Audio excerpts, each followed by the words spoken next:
internationale toujours, avec cette rencontre cruciale hier soir au Conseil de sécurité de l'ONU, réunion d'urgence organisée à la suite des dernières annonces du Premier ministre israélien Benjamin Netanyahou qui souhaite prendre le contrôle militaire de Gaza. Dans ce contexte, des milliers de personnes sont descendues hier dans les rues de Tel Aviv en Israël pour réclamer la fin de la guerre, avec comme inquiétude principale la vie des otages israéliens encore détenus par le Hamas. Pour rappel, ils sont encore 49 aux mains du gouvernement terroriste, dont 20 encore en vie. Ce coup dur pour l'économie allemande, la production industrielle a chuté en juin. Elle est à son plus bas niveau depuis mai 2020. Elle a baissé de 2% en un mois et de près de 4% en un an. Un effet Trump, d'après les spécialistes. Et tout ça, en tout cas, rien ne va plus chez les Allemands. Mathieu Prieur, quels sont les secteurs les plus touchés ?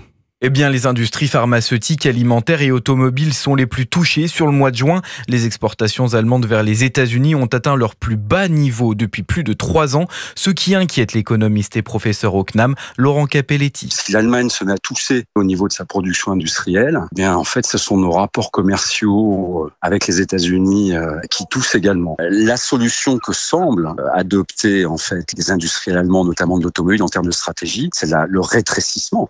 Donc on annonce des plans de licenciement massifs en Allemagne. Au lieu d'avoir des stratégies d'investissement aux États-Unis pour produire sur place et donc ne pas souffrir des droits de douane, c'est plutôt en fait un mouvement en fait de retour au bercail. En effet, dans un récent sondage, plus de 2/3 des entreprises allemandes considèrent que les marchés européens et asiatiques devraient gagner en importance dès les prochains mois au détriment du marché américain. Mathieu Prieur pour Europe 1.